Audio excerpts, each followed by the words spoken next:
Assalamu alaikum grade 5. I hope that you are doing great. तो बच्चों, we were doing information handling. Today we are going to start with the topic data. So let's move towards the board and let's see that what it is there for us. So students, आज का topic है हमारा data. What is a data?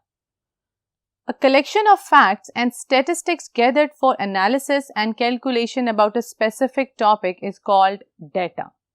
जब भी आप किसी चीज को इंटरप्रेट करते हैं उसके लिए most important is collecting data. So data is actually in the form of, it can be in the form of raw form. For example, you have collected data for the number of children that like red color in the different sections of your classes. फिर आप data collect कर सकते हैं कि number of children whose weight is under 40, आप उनका data collect कर सकते हैं. This is all about collecting data. तो अब हमारे पास आ गया है डेटा. उसके बाद हम उस डेटा का क्या करते हैं? There are following steps to be followed, which is number 1 is organize. जब हमारे पास डेटा आ जाता है जो कलेक्टेड फॉर्म में होता है, हम उसको ऑर्गेनाइज करते हैं जो भी हमें गिवन होता है. जिस तरह कि मैंने आपको बताया कि आपने 40 चिल्ड्रन का डेटा कलेक्ट किया है इन देयर फेवरेट कलर्स. तो अब आप उसको ऑर्गेनाइज करेंगे कि किन किन बच्चों को कौन से कलर्स पसंद हैं. जब आप एक ऑर्गेनाइज कर लेंगे फिर आप उसको प्रेजेंट करते हैं. प्रेजेंट हम कर सकते हैं डिफरेंट फॉर्म्स ऑफ ग्राफ्स, जिस तरह कि हमने लास्ट लेक्चर में स्टडी किया था. फिर उसके बाद हम उसका एनालिसिस करते हैं, एनालाइज करते हैं कि उसके अंदर क्या क्या फैक्ट्स एंड फिगर्स हैं just because of given data. So now I'm going to explain data with the help of an example. So let's move and let's see what is there for us in the example. So students, हमारे पास example है. Given below a random data is collected. Arrange the data in the collection table. So this is actually an example of a data given to you, जिसमें हमने बहुत सारे numbers का एक data collect किया है. Maybe it's a scores given by different students या उनके किसी और तरीके के डेटा कलेक्ट किया गया कि कितने बच्चों को कितने नंबर्स पसंद हैं. May be this is the form of data collection. Now how we are going to interpret this data. इस डेटा को भी हमें कलेक्शन टेबल में डालने से पहले हमें उसकी टेली मार्किंग करनी होगी. Let's study what is a tally mark. Tally mark क्या होता है? Tally mark, it represents the number of times a particular situation occurs. Tally mark basically हमें बताता है कि वो चीज़ कितनी दफ़ा अपेयर हुई है. अगर आप ये देख सकते हैं, ये एक डेटा है. इसके अंदर इफ़ आई से नंबर 1 कितनी बार अपेयर हुआ है, so you are going to say number 1 just एक बार हुआ है, तो I am going to write number 1 और मैं उसके लिए टेली मार्क के लिए मैं एक लाइन ड्रॉ करूँगी. If I say that number 2 कितनी बार, आप देख सकते हैं कितनी बार आया है, 1 2 3 4. सो दैट मीन्स नंबर 2 कितनी बार आया, तो मैं उसके लिए कितने टेली मार्क बनाऊंगी, 1 2 3 4. तो बच्चों, अगर नंबर 2 5 टाइम्स अपेयर होता तो I would have drawn one more line like this. So that means this shows that कि ये जो नंबर 2 है ये कितनी बार अकर हुआ है. Very good, it has occurred 5 times. This is what a purpose of tally mark is. Tally mark actually बताता है कि वो चीज़ या कोई इवेंट वो कितनी बार अपेयर हुआ है या अकर हुआ है. Now with the help of this data I am going to show you how to put this data in the form of tally mark और उसकी कितनी बार अकरेंस हुई है. So let's do that. So students, जैसा कि आप देख सकते हैं कि एक एग्जाम्पल में हमने काफ़ी सारा डेटा कलेक्ट किया था. अब हम इस डेटा को कलेक्शन टेबल में डालेंगे. लेट्स सी दैट हमारे पास डेटा है, नंबर्स हमने कलेक्ट किए हैं 1 से लेके 6 तक. अब हम देखते हैं कि हर नंबर कितनी बार अकर हुआ है या अपेयर हुआ है. Let's start from number 1. आप इस डेटा में देख सकते हैं नंबर 1 कितनी दफ़ा अपेयर हुआ है. Correct, it's only 1 time, so I am going to make 1 tally mark like this. Number 2 कितनी बार अपेयर हुआ है इस डेटा में, लेट्स काउंट इट. इट्स 1 2 3 4.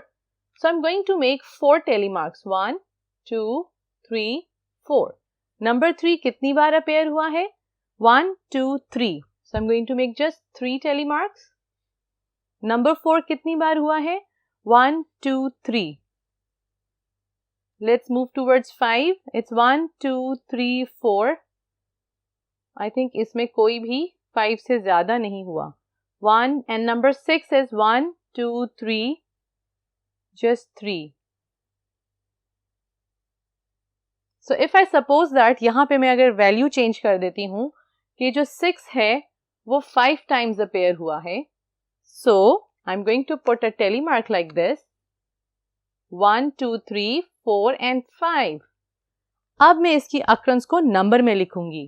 पहले तो हमने टेली मार्क से पिक किया so that we can figure out by counting it. अब हम इसको numbers में लिख लेंगे. This is 1, this is 4, 3, 3, 4 and 5. So what we can do is we can add them together and also find the total number of it.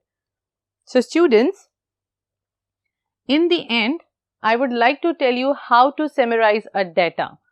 Summarize the data handling.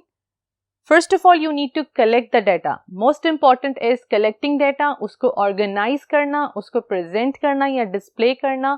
Then in the end, you have to interpret your data. This is very important in finding out any information, or if you want to know, or if you want to analysis any data.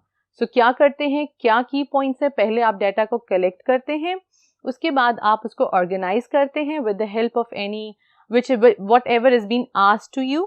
Then उसको आप display करते हो in the form of different graphs, different tables. फिर उसको आप interpret करते हो. Interpret का मतलब है कि कोई भी questions आपको given है, आप उसको किस तरह answer करते हो with the help of those graphs. चलिए आइए करते हैं इसकी exercise 9B. So students, exercise 9B का first question है fill in the blank. Let's read it out. The randomly collected information about an event or category is known as, we have done it in the last lecture, कि हम randomly कोई भी information collect करते हैं, हम उसको sequence में नहीं रखते हैं, तो हम उस चीज को क्या कहते हैं? Exactly, we call it data.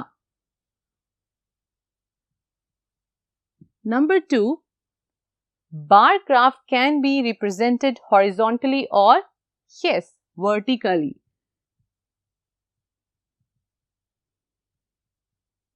Then comes C part.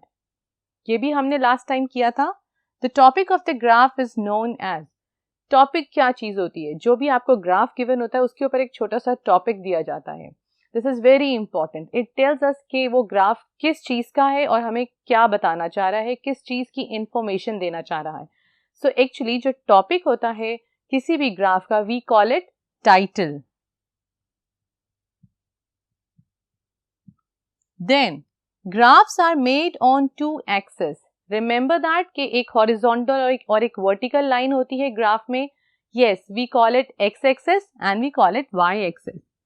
Two axes means एक x-axis है और एक होती है y-axis. This is a very easy statement. Graph represented in blocks is known as dash graph. हमने पढ़ा था कि जो भी ग्राफ ब्लॉक्स की फॉर्म में आपको प्रेजेंट किया जाता है, we call it block graph. Very well done. So children, we are done with question number 1. In the next lecture, we are going to get along with the other questions. So keep practicing maths. Allah Hafiz.